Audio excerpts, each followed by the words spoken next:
Rich Rodriguez had some very interesting things to say in his most recent post-practice press conference, and I'm going to react to that press conference in this episode of Couz's Corner, which is brought to you by Katz, Cantor, Stone Street, and Buckner Attorneys at Law and Appalachia Digital.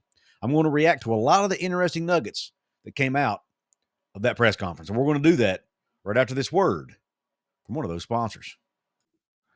Since 1931, the attorneys at Katz, Cantor, Stone Street, and Buckner have been the voice for victims who have suffered serious injury or death.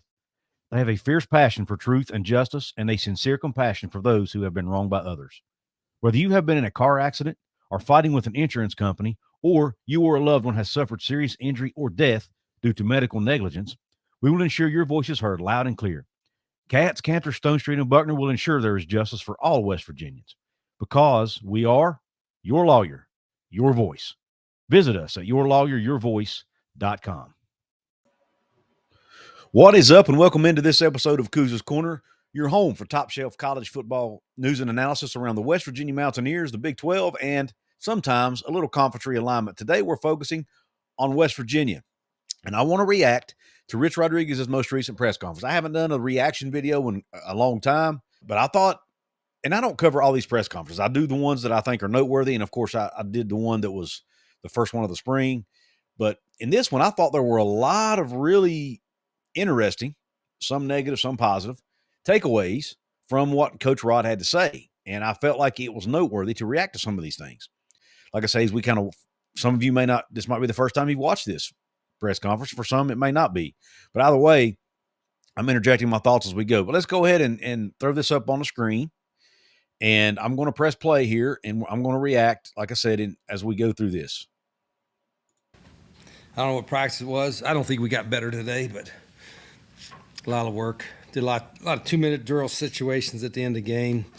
Try to make our guys aware of the down and distance and the time on the clock. And, you know, that's always pretty ugly the first time we do it, and it was pretty ugly. But guys are working hard, and we got a few practices left to get some stuff taught and to do a lot of evaluation.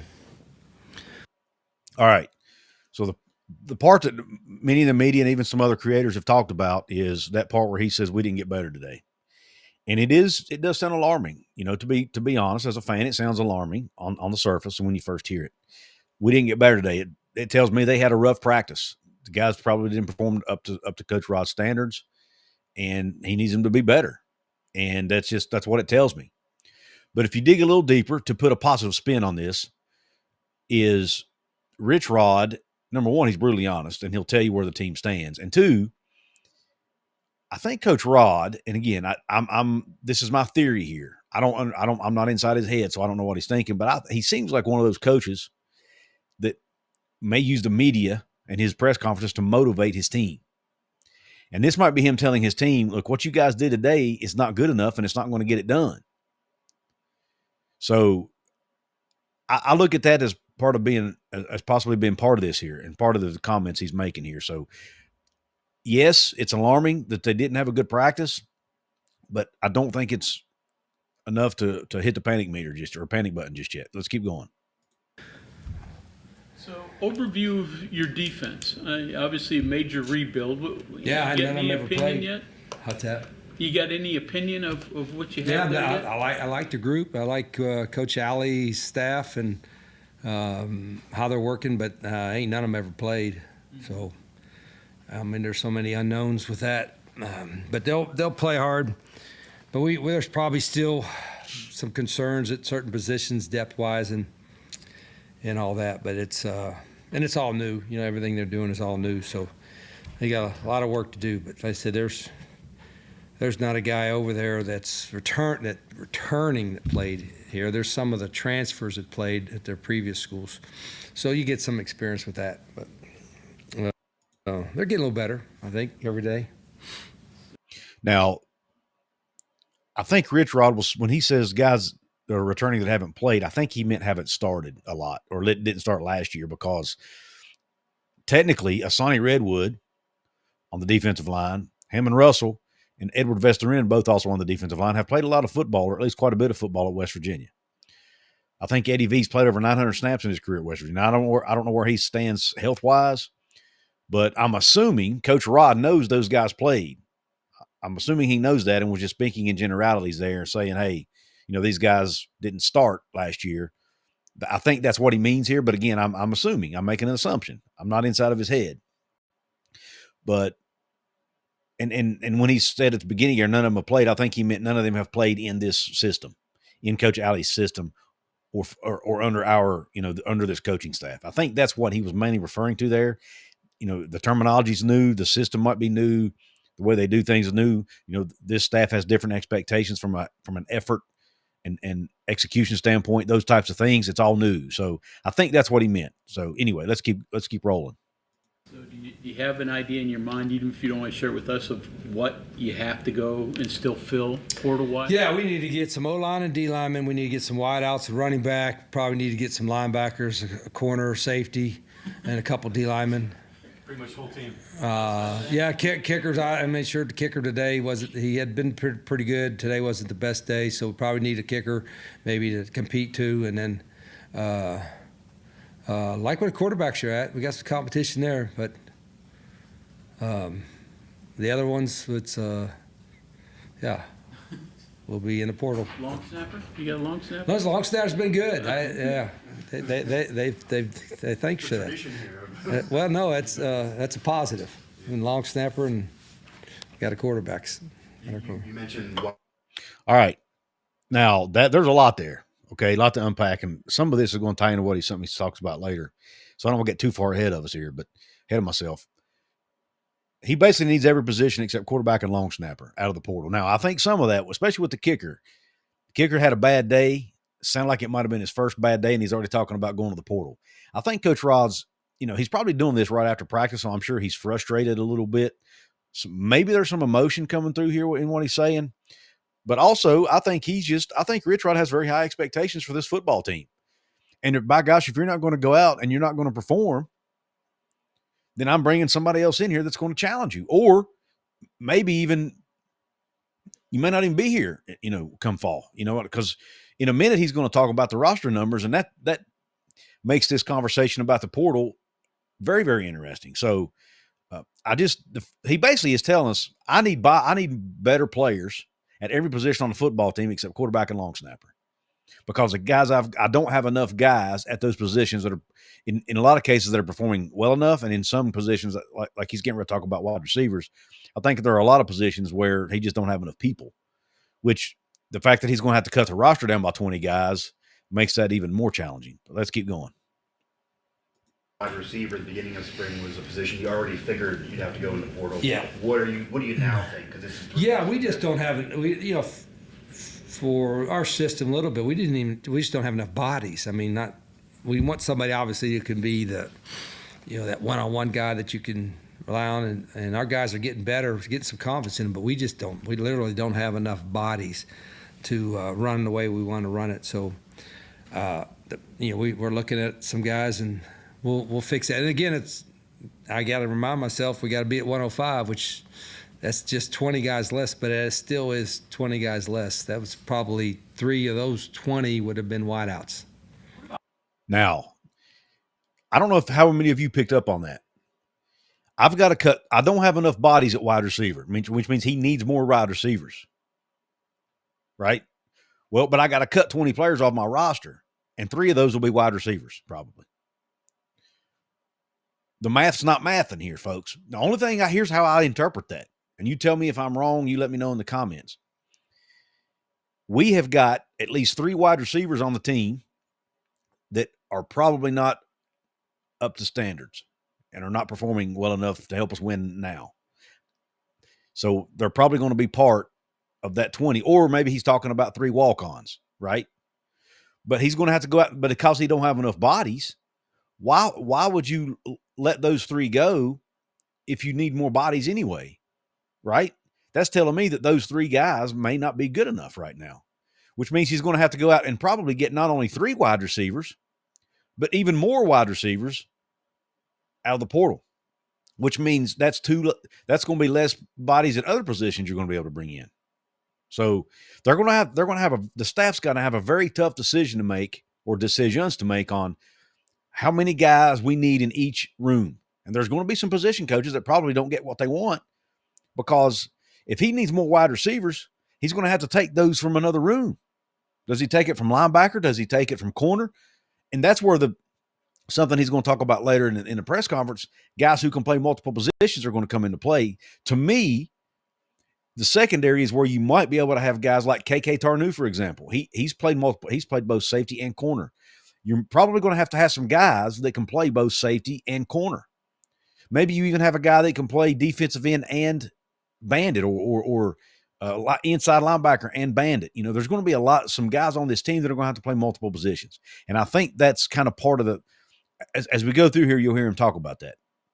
But that's very interesting when it comes to receivers. We need three of the 20 we cut are going to be receivers, but we don't have enough bodies in the room. Listen, I'm no math whiz, and I know I live in West Virginia here, but that math ain't mathing. Let's keep going. About playmakers, is that showing up at all? I don't know, not really. I mean, I think it'll come a little bit as they get more confidence. It's funny how everybody says, "Oh, he's a playmaker. He's a playmaker." Sometimes the play was just anybody could have made that play, and then sometimes it was like, "Oh, that guy made two guys miss and jumped over a third one," and did the Saquon Barkley jump up backwards and over? I mean, that's a play, right? But I don't usually talk about getting playmakers. I want guys just to be able to run the system and be able to run it better than people would run it if they were in. If that makes sense. Rich. I'm Spencer Ripchick. I'm new. Okay.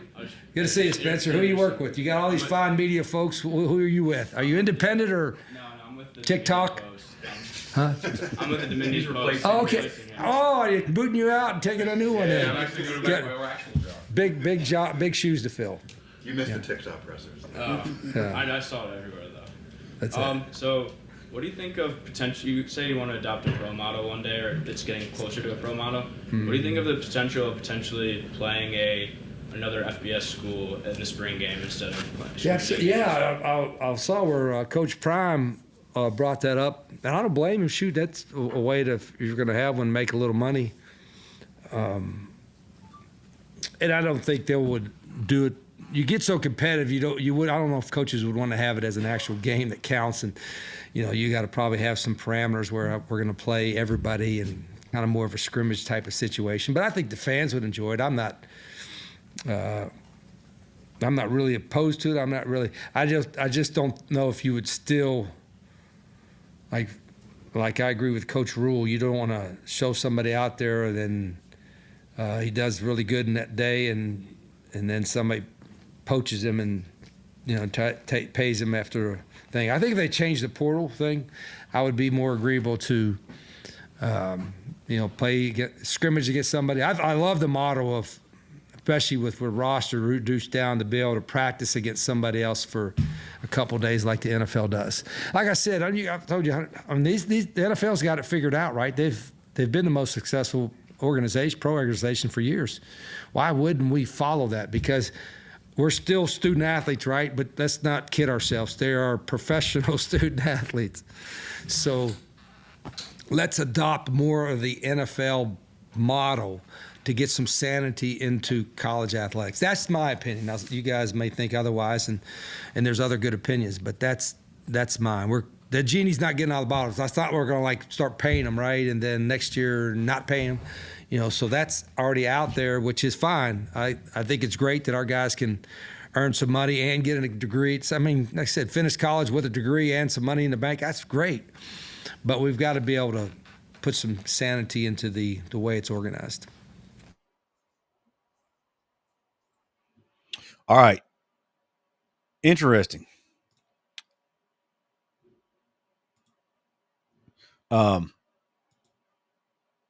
Interesting take there by Coach Rod. And I'll bring it back up in a minute. I'm probably not going to react to this entire thing, or this will be a 1-hour video.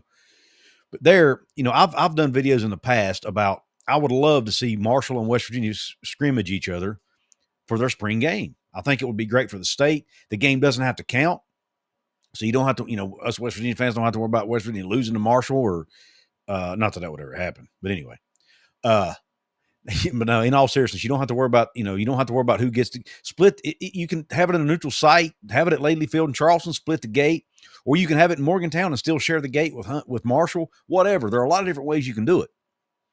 Charge a fee to get in. It'd be exciting for the state. It'd bring some money to the state. It would get fans excited. Gives you a chance to get all your guys in the game, like Coach Rod was talking about. But as long as you have the portal in the spring, like they're going to have now, Coach Rod's right.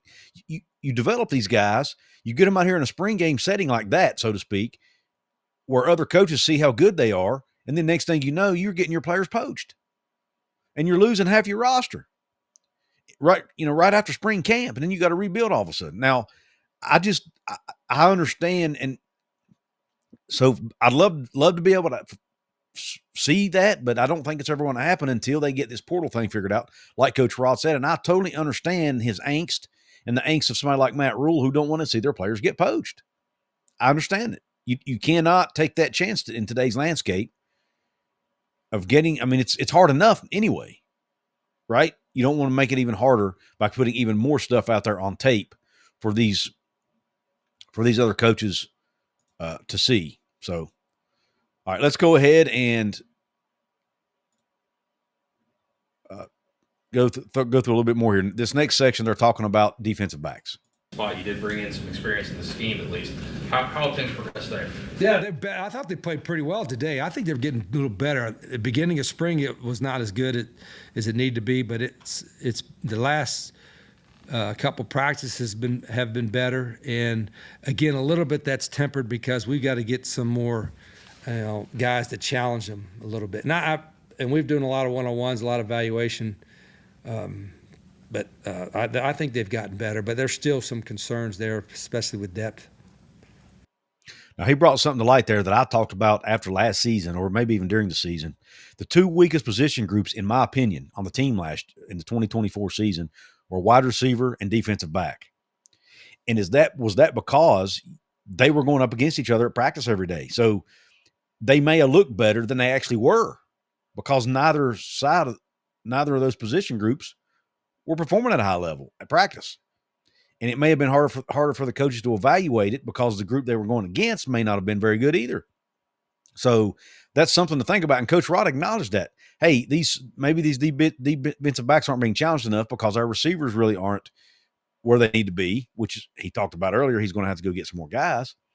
So he's acknowledging that. And I love that he's acknowledging that because, again, that's something that I think is important. If you're practicing against guys all fall camp or all off season, in this case, spring camp, that are not very good, then you're not getting better. Iron sharpens iron, right? Hey, do me a favor.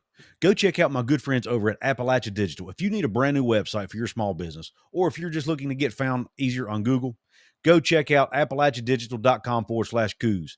These are the fine folks who designed my brand new website over at WVSportsChat.com. They did a fantastic job. I love their work. I think you will too. So go check them out. AppalachiaDigital.com/Couz. Let them know Couz sent you. I also want to thank them for supporting my work here at Couz's Corner and at Hoops from the Hills. Now let's get back to the show. Let's keep going.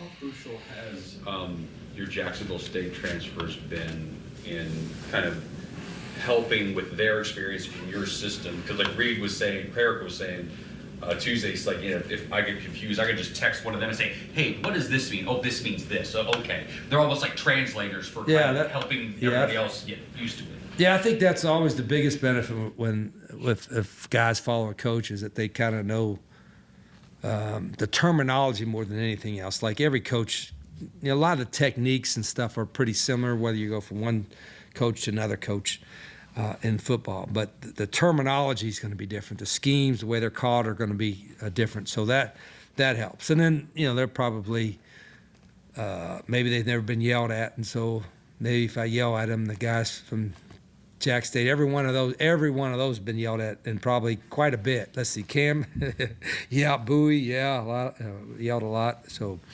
KK when he was there, Bosley, even Jacob Barrick. I mean, every one of them's got yelled at quite a bit. Probably Cam and Bowie more than the rest of them. But that part of it. That yelling's normal. It's like, oh, you got to listen to this yelling.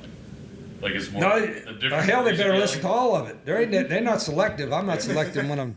They better not be selective. Like, oh, okay, that's important. That's the problem. I mean, they better not be choosing what they listen to. They got to listen to all of it. They're going to play and we're going to coach. I just had to do that same speech, like,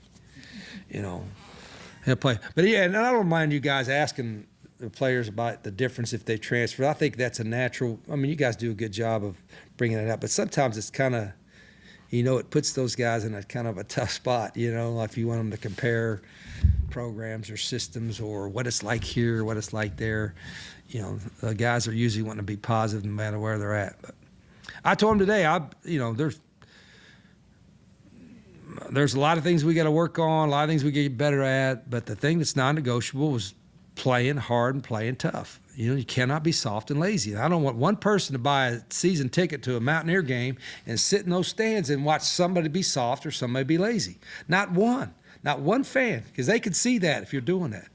And so if there's one guy on our team that is soft and one guy on our team that is lazy, he's got to change that. He can't play for the Mountaineers. And our guys are good. They're conscientious. They understand that. But it's, again, their version of, even my staff's version of it and mine, aren't exactly the same all the time. They probably think I'm crazy. I'm yelling at coaches because this is how it's supposed to look like.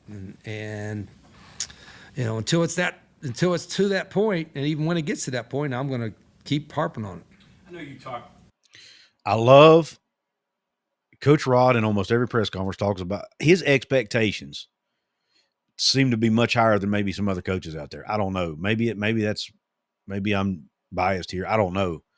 But it's like the guys, whether it's the guys returning from last year's West Virginia team or the transfers he brought in from other places outside of Jacksonville State, they don't seem to grasp what he's expecting in a lot of cases. Not saying across the board, but at least in a lot of cases. And he has to keep harping on that, which is part of spring camp, right? You got, especially on a new team, you got to get all these guys accustomed to the way you do things.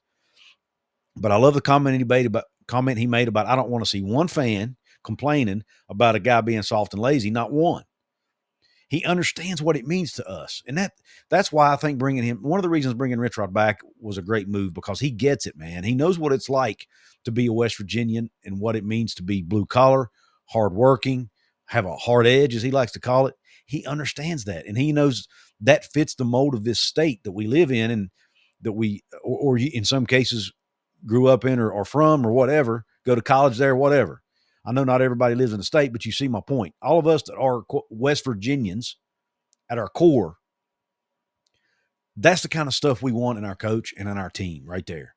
We just want you to give absolute 100% dog effort on every single snap.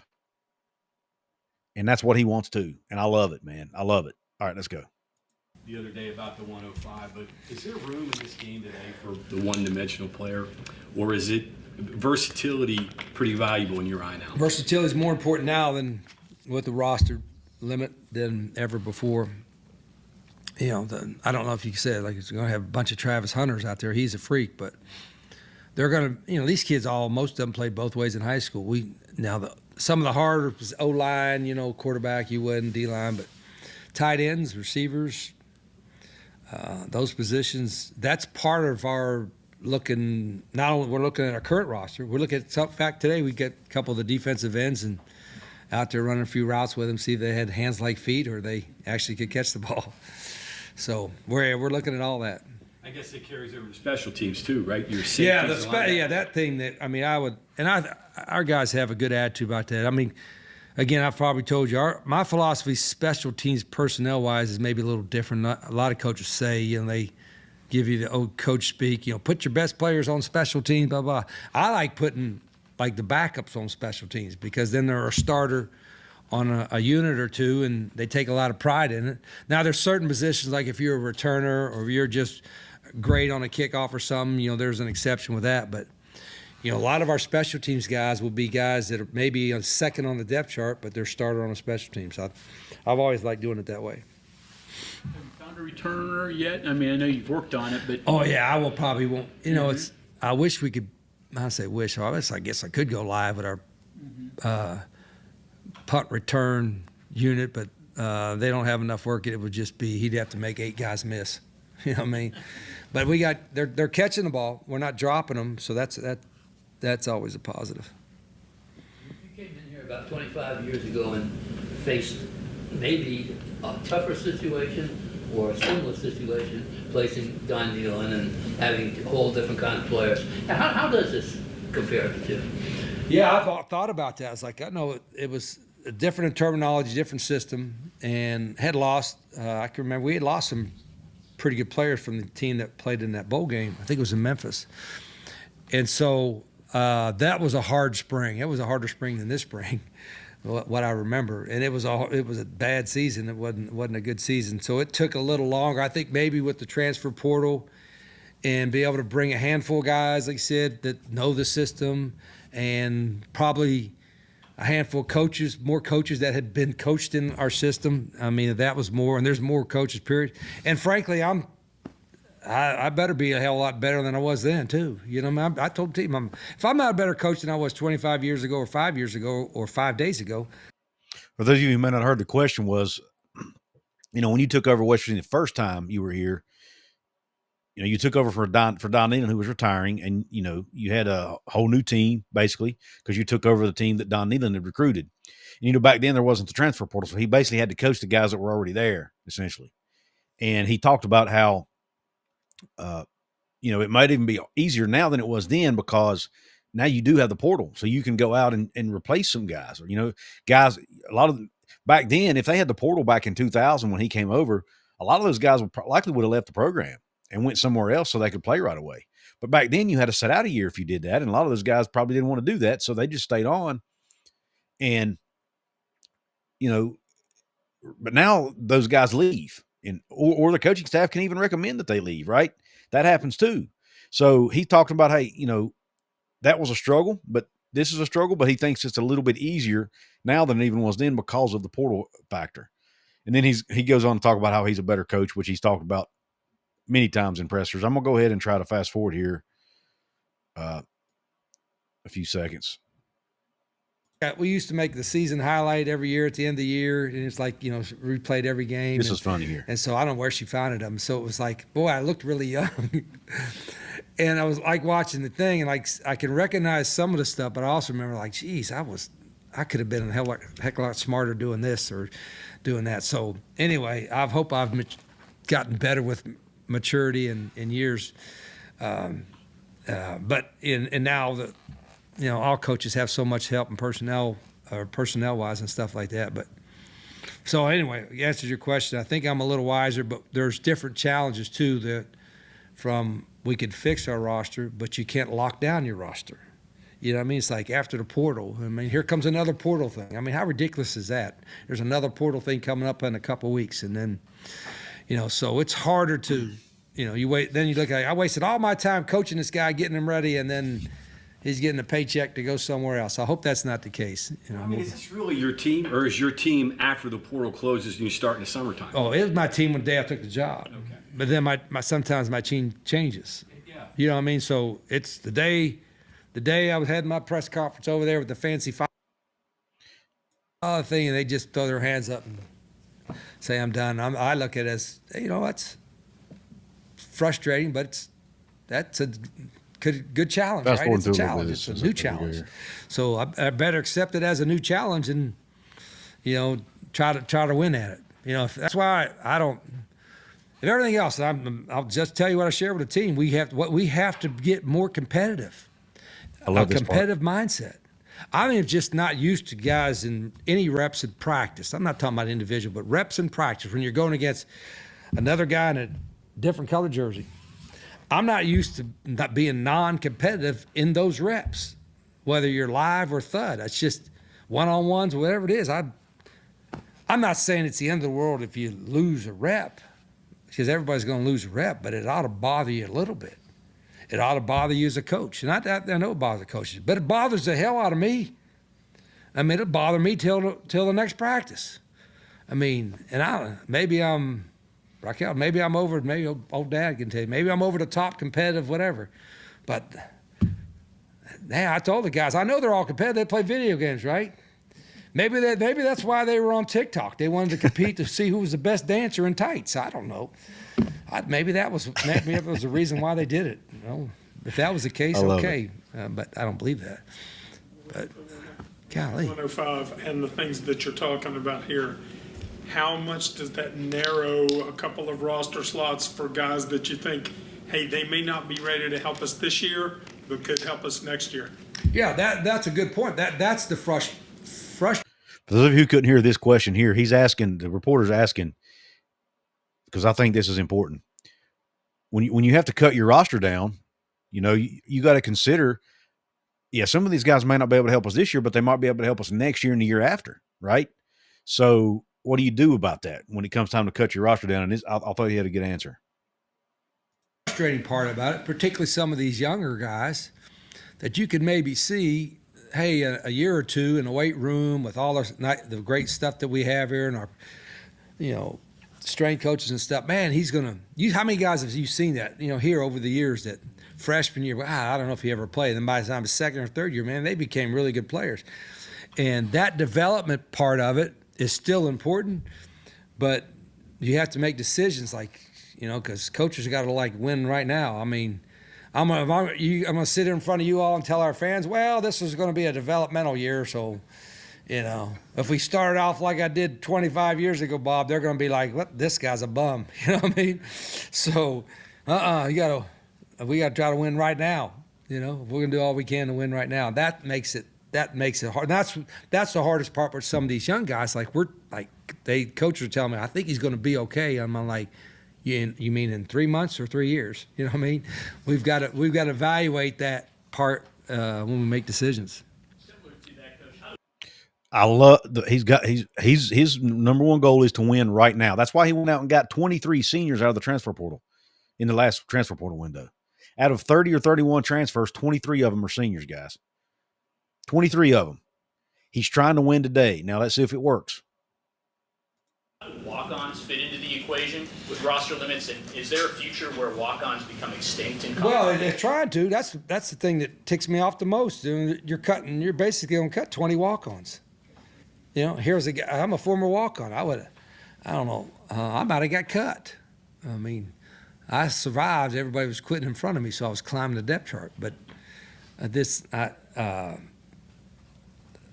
is hard. And the worst part is there's a lot of those guys are good players, are going to be productive and be able to help, and they're getting a West Virginia education and they're to play football for the Mountaineers. And because we got to cut the side roster, why don't we? I don't know. Well, I don't know. I know there's probably a financial piece to it. And okay, right here, he just goes on a rant again, like he does in most press conferences, about, why can't they grandfather in the roster cuts? And I don't disagree with him. I agree with him on that, but I don't know that it's worth ranting about in every presser. But I know it bothers him. But anyway, he doesn't want to cut these guys, and I can tell he's passionate about that, and I appreciate that he wants. He sees a value in those walk-ons, right? And he wants those guys, those players, to be a part of the program. And unfortunately, they're not going to be, and that bothers him. And I respect that. But that's pretty much all. I mean, that was all the highlights of it. No need to harp on anymore, react anymore. But let me know what you think in the comments. What you think the most interesting part of that press conference was, and I want to hear your reaction to some of the things about cutting the roster down, how the wide receiver room is going to be handled. The fact that he says he's going to have to go out to the portal and get players at just about every position except quarterback and long snapper. There's so much he touched on in that. And I thought I could have done 4 or 5 videos out of that one presser, but I just don't have time to do that, obviously. So I decided to just do this reaction video. And also, do you like these reaction videos? Let me know what you think about these reaction videos. I know it's longer than most, but hopefully you saw some value in it and were entertained by it or whatever. So anyway, let me know your thoughts in the comment section. I want to give a quick shout out to my paid VIP channel members of this episode. This is one of the perks of being a paid VIP member, all these random shout outs, but the ones for this episode are WVU Fan 13, Okie King, Todd Biela, Jack's son Clark, and Shaq. Thank you all for your membership. As you can see, there are 2 levels to offer, $4.99 and $2.99. Go to the join button below or hit the join button over at my channel homepage if you don't see one. Also want to give another shout out to my channel sponsors, Katz, Cantor, Stone Street, and Buckner Attorneys at Law, and Appalachia Digital. Thank both of them for helping me keep the lights on. You can, even if you can't help financially, you can help me for free by hitting the thumbs up button on this video if you liked it, subscribing to Couz's Corner if you haven't. Go subscribe to my basketball channel called Hoops from the Hills. Check out my brand new website, wvsportschat.com. We are making some tweaks over there. Still some things to tweak and fix that aren't working quite right, but we're getting there. We're starting. We're at a great starting point, and I'm proud of what we have there. So go check that out. And the folks over at Appalachia Digital are the ones who designed that for me and the ones who are helping me fix these tweaks. But anyway, thanks to you for tuning in. I appreciate the support. Hope the rest of your day's top shelf. Stay blessed and Q Country Roads.